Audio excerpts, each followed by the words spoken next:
Hello and welcome to another edition of the Fatu Network News Review today, Tuesday, 23rd October 2018. I am Omar Wali. Yesterday, the students of Talending Upper Basic School staged a protest, and we will get that story, and we will get another person from the APRC party. He will react to the interview and the defection General M.A. Ba did from APRC to the United Democratic Party. The OIC also held a press conference today. We'll bring a story from that one as well. But before all that, I have my co-guest. She has been away for some time, so I will make her so that you can work today. Well, thank you very much, Omar, and thank you very much to our audience. I am Fatu Kamara, and I'm not even sure I should be here today, but I'm just helping Omar. And I would start by taking a look at the newspapers, and of course we will start with the Standard newspaper, where you have Dussano saying that UDP can rule for 50 years, but that's what Dussano is saying, and we're trying to get him an interview, for him to be interviewed by Omar, but I don't think he's ready. You do know people now, they've started running away from him. They don't, why are they running away from him? Well, I don't know if somebody like you can say, Omar, no. Yeah, they're like, no, Omar, we don't want you to interview us. So maybe come to me, I'll be much nicer, you know, and I won't ask all the tough questions. And then you know what happens if you don't ask the tough questions? Gambians in the diaspora will go online. This Fatu Kamara, your interview, you have to be a bit tough.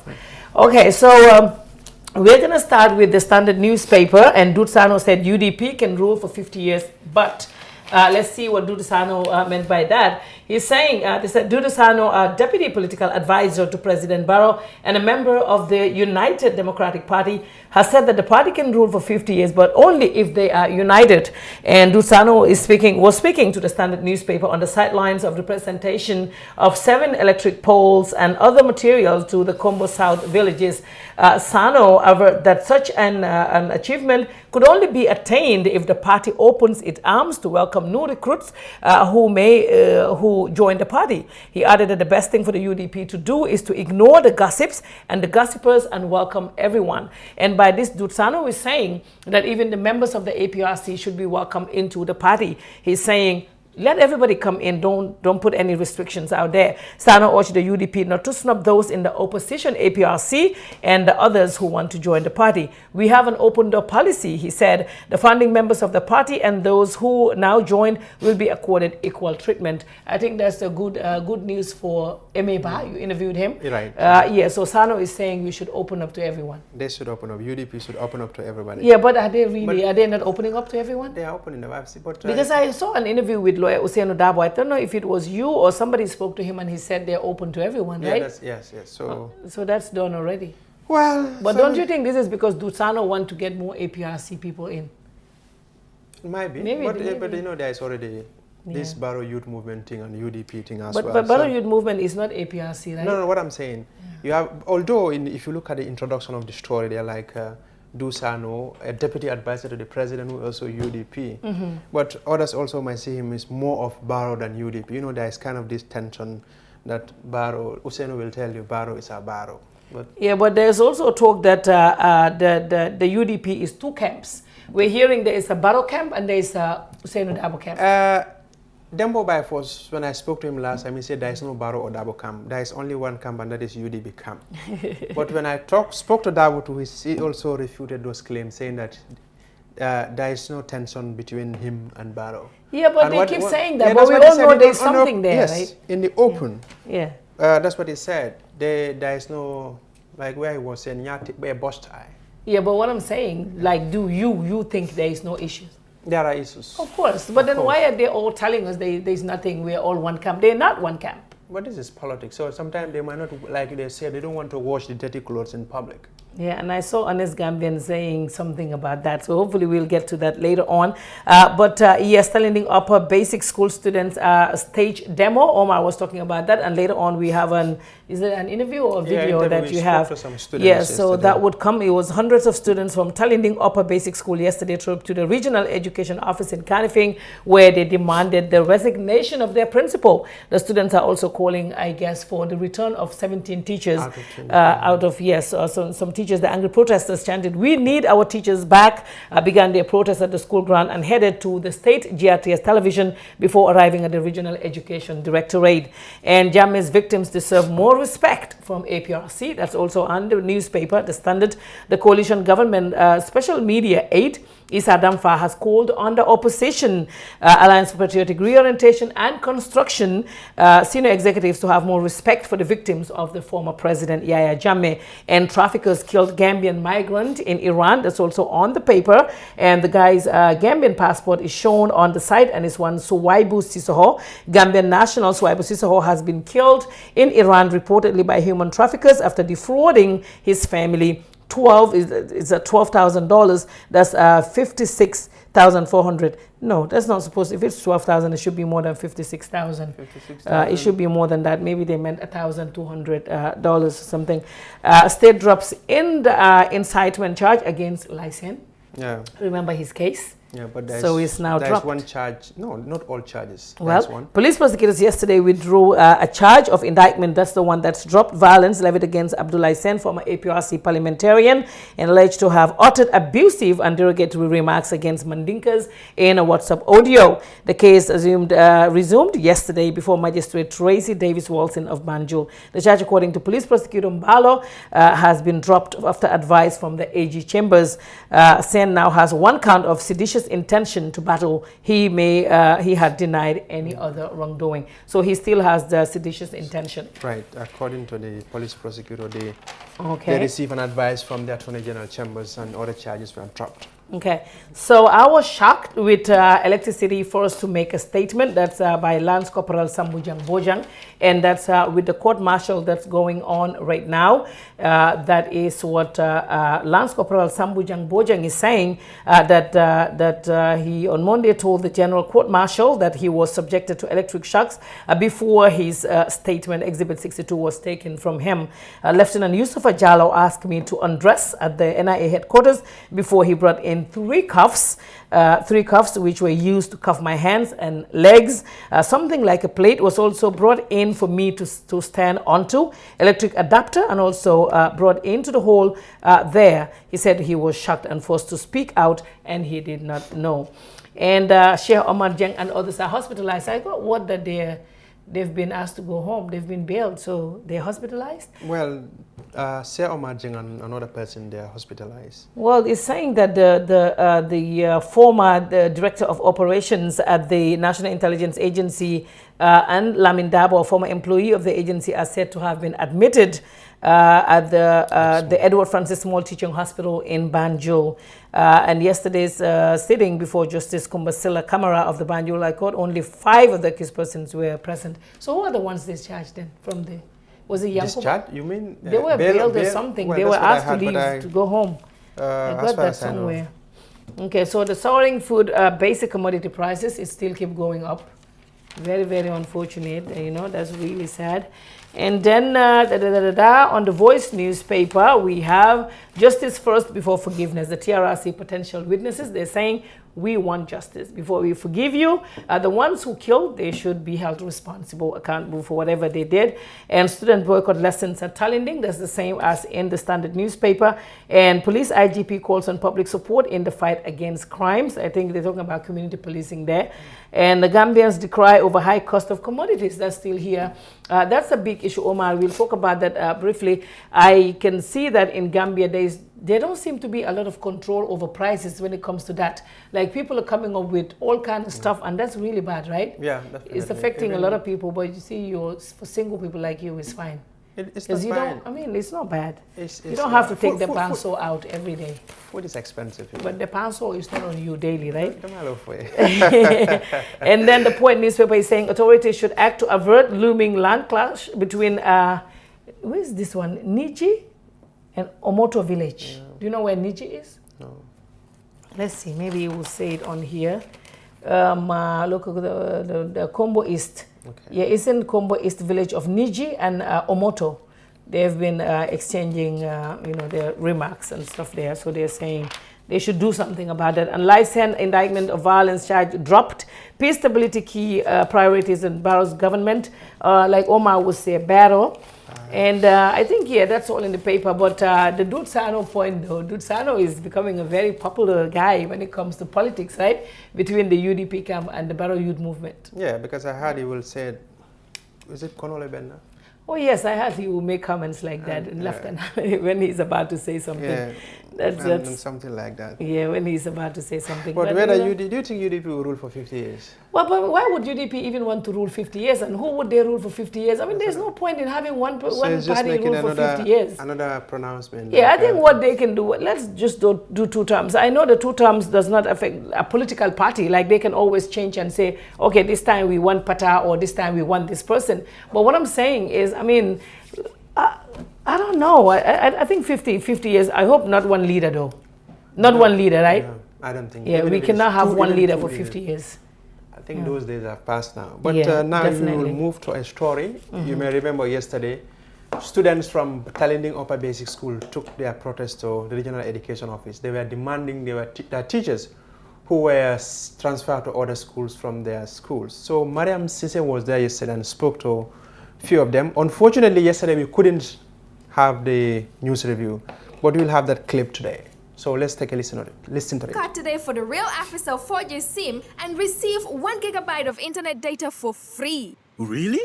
Yes, get 1 GB for free just by replacing your SIM card at any Africell outlet. With no loss of contact, the cost of bundle from the 3G SIM card is the same for the 4G SIM. And guess what? With the 4G SIM card, you can also connect to the 3G network as well. This is so cool. I'll replace my 3G SIM card right away to the real 4G SIM and receive my very own 1 GB for free. From Africell, it's always real and it's for free. Where Africell goes, no one has the speed to follow. Because we need our teachers back. Why did you guys go to GRTS instead of regional office? Because we want them to interview. We want them to interview us so many people will see us so they will know that we are fine. We want our teacher to come back. Why did GRTS grant you guys the interview or not? They say we should come here. They didn't give you guys any reason? No, they don't tell us anything. They say they don't have no idea with us. So they say we should come here. Okay, so why did you guys decide to protest today? Because we are not learning.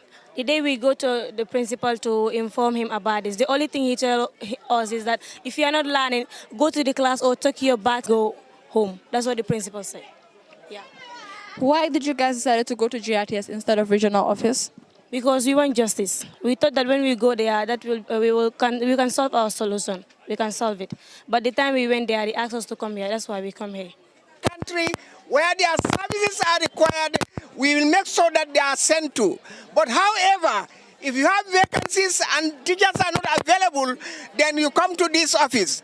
And at this point in time, I can only tell you that the school require only technical drawing, woodwork, metalwork. This is what I know as far as this region is concerned. Any other subject, all tickets have been supplied. So I want to urge you, as DPS has rightly said, please go back to your classes. Your classes are very important to you. This is not important to you to walk on the street. Please, go back, get your classes. Tomorrow you become more responsible than we are. Thank you very much. My appeal is very, very simple. We've heard the statements of the competent authorities. And the message is very clear. Go back to your school, Talending Upper Basic School. We will retreat, review your case, and act accordingly. In case some of our colleagues are here, teachers, we want you to exercise restraint. We want our teachers to exercise restraint. You have your own organization. In case you are not happy with whatever actions that have been meted on you, please refer yourself to the Gambia Teachers Union. Students, you've been heard. All that is required right now is that go back to the school. That is where your parents sent you to. Go back and we'll sit down, discuss, and address your concerns. I hope that is clear. And we thank you very much. So please don't loiter. We expect you to go back to Talending Upper Basic School, nowhere else. Please. That's an appeal. Is that assured, being assured? Yes. Are you sure that you're going back to your school? Yes. Please, please, please, next time around, If you are still not satisfied, let your head boy and head girl come to the regional office or to the Gambia Teachers Union. You have no cause to get into the streets any longer. That is not where you belong. You belong to the four corners of the school. Is that clear? TAF Africa Global is pleased to launch Dalaba Housing Estate. Dalaba Housing Estate is our newest estate located on the Sukuta Jabang Road. You can buy a finished 2 or 3 bedroom house or service plots accompanied with a free fence and gate. At Dalaba Housing Estate, you get to enjoy bituminized roads, gated and fenced properties, solar street lights, water reticulation, public amenities, 1,500 fruit trees aligned in streets and many more. Make a 25% down payment today and spread the balance conveniently for 10 years with GT Bank, EcoBank and Trust Bank. Terms and conditions apply. Wait, this is the best part. We are giving a discount on outright payments. For more information and exceptional service, please call our office line on +220 4410 Better still, call us on mobile or via WhatsApp on +220 376 2333 or +220 776 2333. You can also visit our website on www.tafafricaglobal.com. TAF Africa Global. Our experience is global. Our focus is Africa.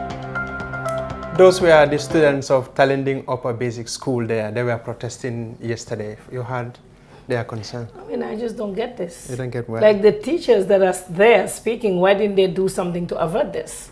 So they have to go and be in front of the cameras. Oh, please go back. You're supposed to be in the classroom so you can do better than we do. I mean, why didn't they do something to stop this?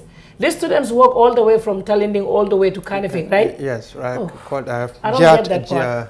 I really don't get that part. And listening to these kids, you know that there's a lot of stuff lacking. So these teachers need to go back and help these kids. They need to help them. They need to make sure that these kids know how to speak and how to. I know it's not our mother tongue. We all make our mistakes. But when we were their age, I can tell you the education was better. See, it was said better. The education system is sick. When a system is sick, yeah, whatever it produces, it's also very, sick. very unfortunate. That's why I've always said, and when I met with that the minister, I saw her somewhere, I think at some airport or at some event, the education minister, and I said that to her. I said, for us to have the change that we want, we have to make sure that we look at the education system. That is a system that has to change. If you look at all this awareness and whatever that we want to do for ourselves, most of it, the lack of awareness and the lack of whatever we have, the education plays a key role in it. So it's about time. Education should be about relevance. It shouldn't be, oh, we were colonized by the Brits, so we have to use their education system. It's about time for us to see what suits us, what system is going to work best for Gambia. So I think the Ministry of Education has a big task. You know, they need to do something about this, Omar. Right. We'll move to another story. Today, the OIC held their press conference where they had interaction with the journalists, and you may know Gambia will host the 14th Heads of State and Government to be held in the Gambia in November 2019. Gambia will be hosting the OIC Summit, and the brief journalist today, Mariam Sise, was at the press conference, and let's take a listen to what she brought for us. The Organization of Islamic Cooperation, OIC, is the second largest intergovernmental organization, after the United Nations, with a membership of 57 states spread over 4 continents. The organization is the collective voice of Muslim world. At the end of the press conference, we had a quick interview with the CEO, Mr. Lamin Sane. Thank you very much. I think the OIC is coming to Gambia, and as part of the mandate of the Secretariat, we were tasked to mobilize resources to prepare for the summit.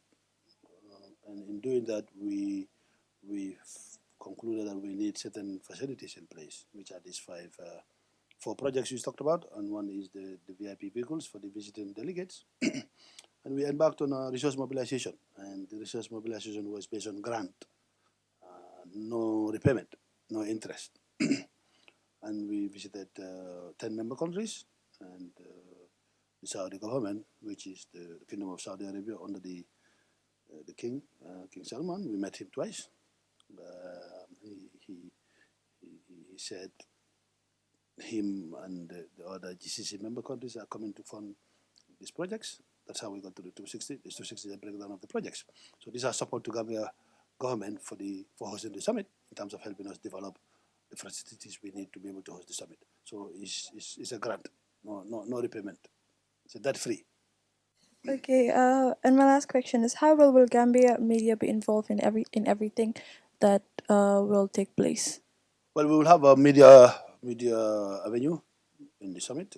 You have the press center. We'll have the press accreditation system where the press will apply, depending on what access you want. You'll be accredited. Because I said the summit is organized by the General Secretariat in Jeddah, the OIC office.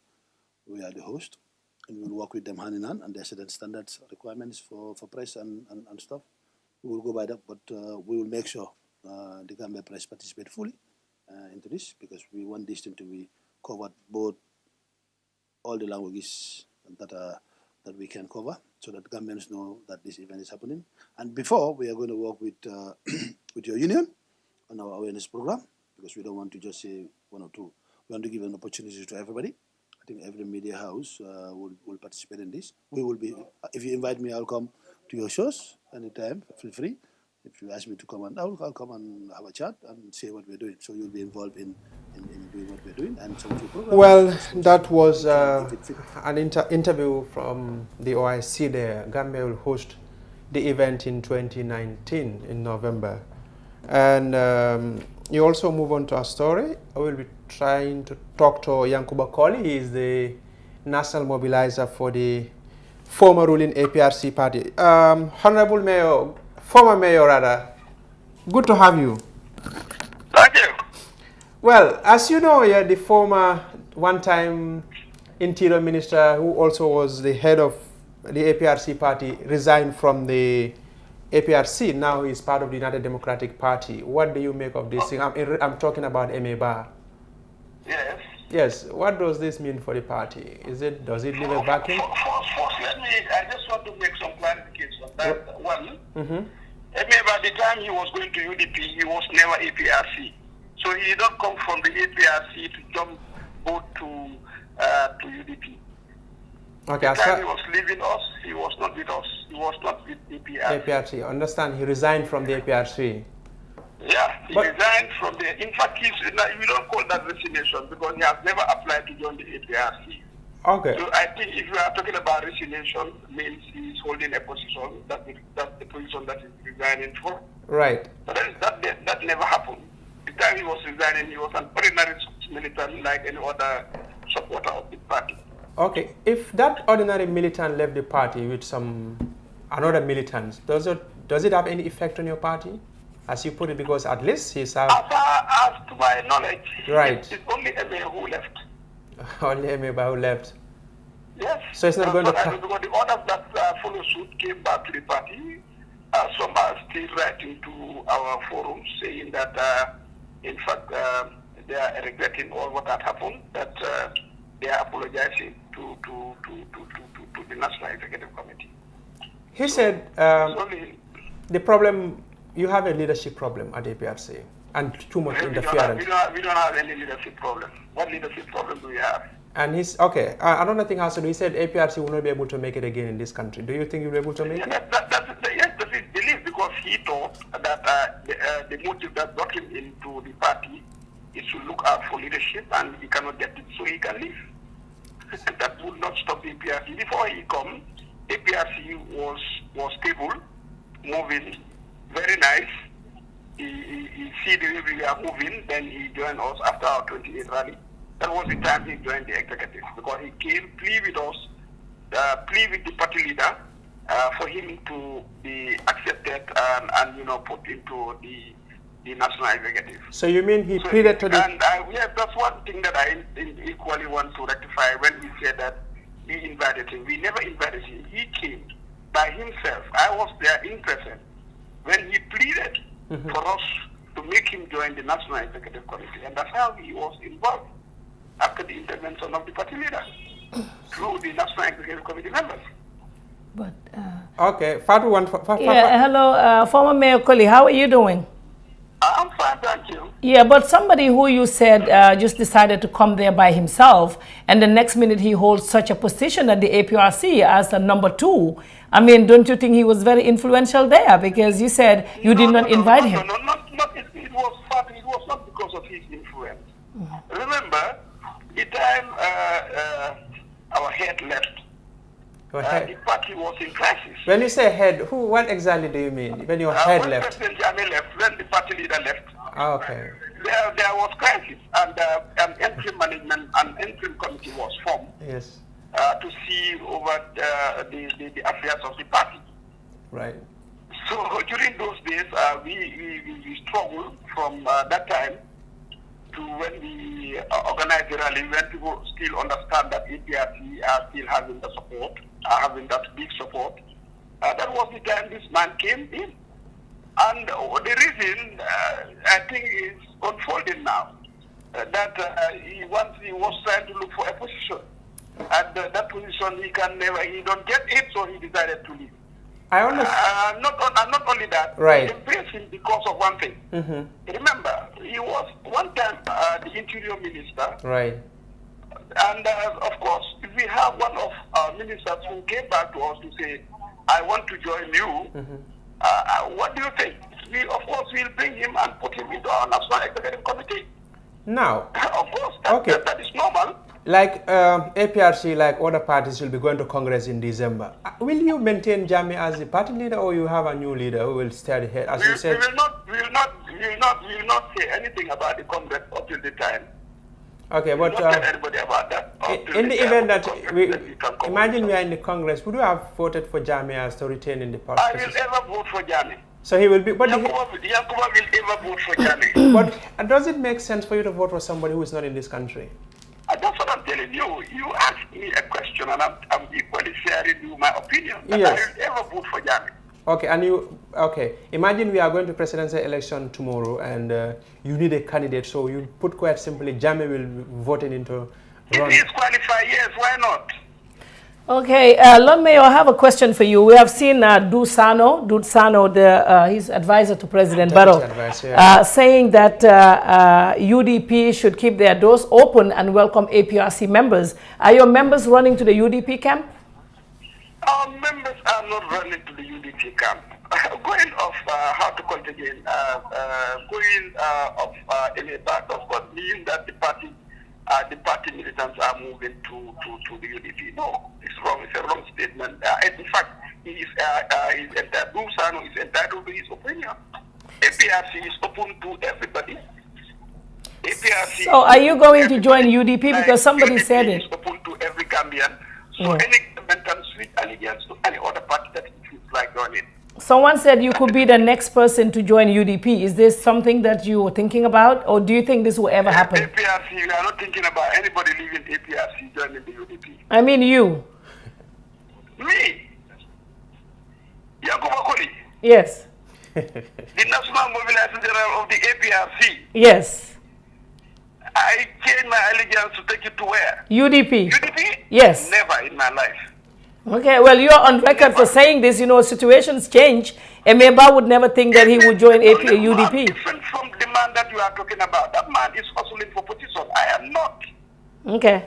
Okay. And I am APRC to the core. Remember, I'm part of the founding members of the APRC.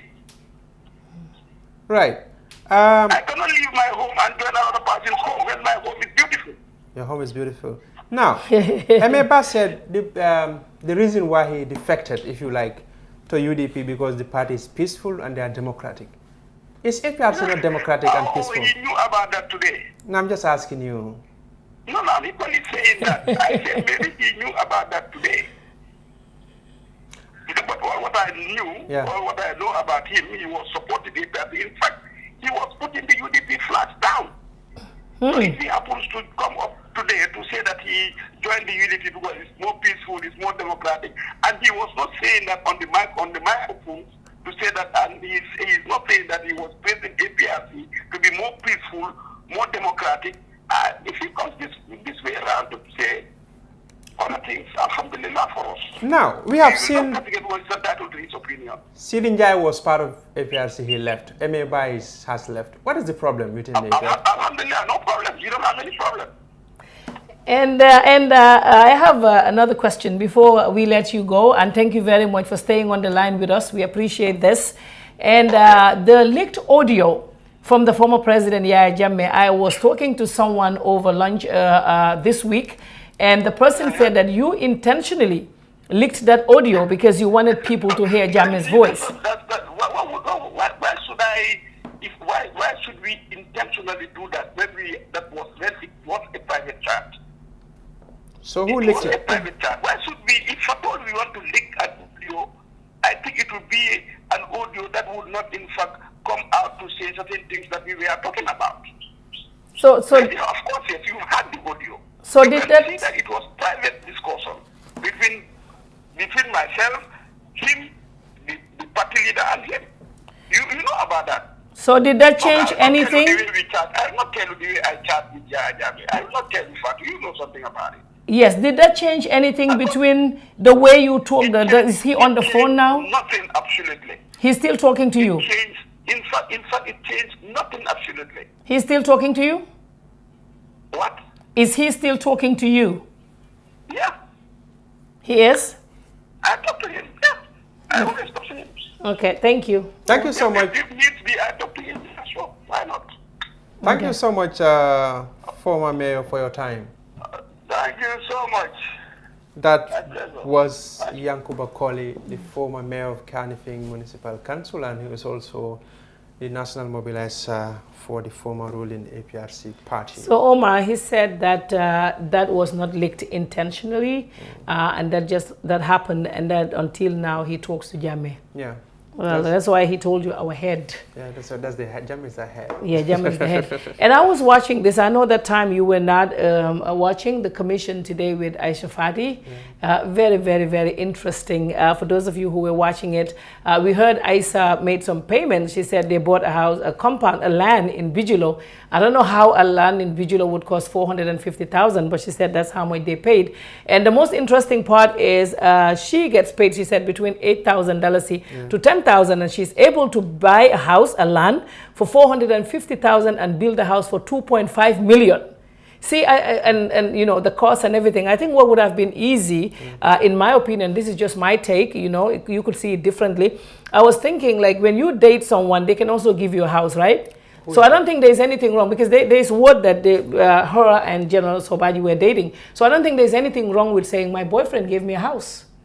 Is that not acceptable? Well, it's acceptable, but it exactly. depends on what you, it is not what you say, it is the way you say it. Yeah, but the way it is going, like I bought a house, we all know $2.5 million a house to build that and buy a land for $450,000. But Ami is really cornering her. You didn't see it, but maybe later on you can watch it. But it's really, there's a lot of questions in there to answer. Our Skype is open for the next few minutes. If anybody's, because we're not. And you were going to talk about the TRRC, you said. Yes. Okay. Yeah. Our Skype is open. The address is Fatu Radio Live. The TRRC was launched, you know, last week. Yes. And you also claim to be a victim, right? No, I don't claim to be, and I never even said anywhere that I'm a victim. I know I was, everyone in Gambia is a victim in one way or another. Maybe Omar Wali was not arrested, but a family member was arrested. So I know that I was arrested and I was held for 25 days. I know that the ECOWAS court worked on that by taking the Gambia government to court. I know there's a compensation that is supposed to be paid to us, which did not happen yet. That is all I know, but I never claimed that, oh, I'm a victim. Because I know everyone is in Gambia, one way or another, we're all victims. So will you appear before the TRRC? For what? Give evidence. About what? About what happened during those 25 No, days. but I don't think mine is, I mean, there are people who were killed. I think they should be the focus right now. The people whose family, whose loved ones were killed, those are the ones that they can talk about. But me saying, oh, I was at the NIA for 25 days, I mean, I'm not saying it's not bad. But you were at the NIA when some people were tortured and you I was there when Amadou Sane was tortured, yes. And somebody was tortured. Somebody else? Okay, no. I was only there when somebody was tortured. Yeah, Amadou Sane was tortured. Okay, Amadou Sane. But there is this guy also who was tortured. I don't want to mention names. And I don't want when I was there? Fatu, listen, I don't want you to mention. That person was taken. Okay, you were privy to some people were. Okay, no. Listen, okay. No. Fatu. Yeah. Some people were tortured when you were there. if you are called to testify, will you go and say what you have seen? Yeah, because I can understand they kind of cover your window with a curtain so that you will not hear. And some NIA officers came to I'm just trying to say, because I don't want it to sound like somebody else was tortured and we were trying to not say it. Okay. But 5 people were tortured when I was there, and this was all the same night. Yeah. And this was Amadou Sane, and it was the 2 brothers, Malang and Sankung. And it was the notary public guy that works at the immigration, and it was another Sarahule guy who does, according to them, money doubling. I don't know. So it was 5 people who were tortured when I was there. That was the only time I saw torture. I was actually not inside the torture chambers, but I was outside, and I saw them when they were all falling off and, you know, fainting and stuff. I saw that. So if they want me to say anything about that, I can, but I was not inside the torture chambers. Okay. Yeah. So did you see torture before? No. At the NIA? I'm a small boy.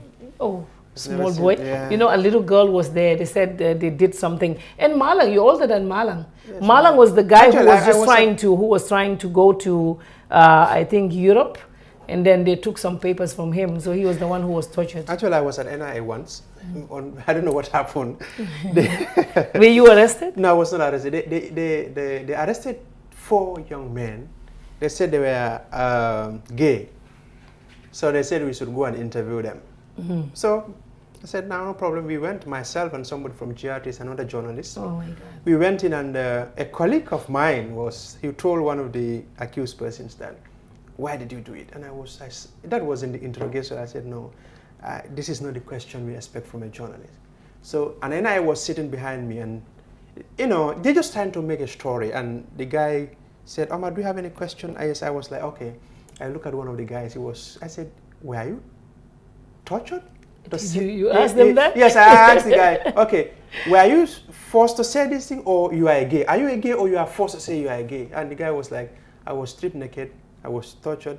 Before I want to phrase the second question, the NIA was like, hey, get out. Don't say that. Get out. Yeah, they didn't want to hear it. Yeah, they asked me to go out. So that was it. And the guy is still around, and that is so. I don't think we have anybody on the line. But then what I wanted to say, Amadou Sane, definitely the now trade minister, Amadou Sane is a very strong guy. Because what happened was, just like how they paraded those guys and they wanted you to interview them, they did the same thing to Amadou Sane.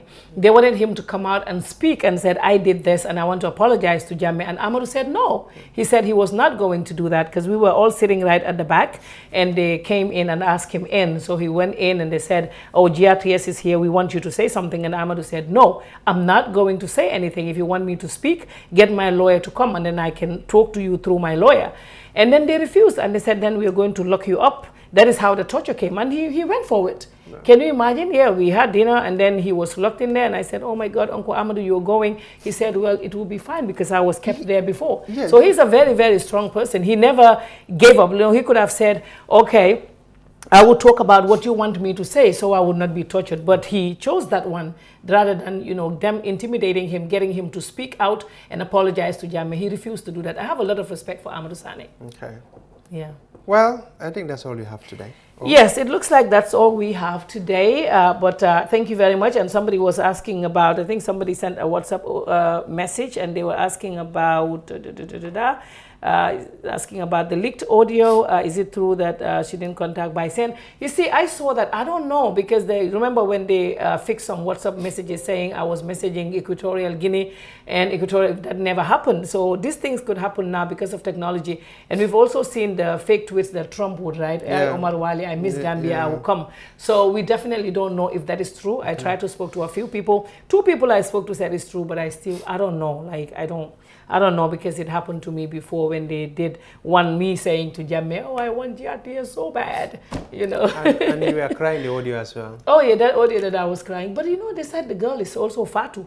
She's not Kamara, but it could be you. Okay. How do we know?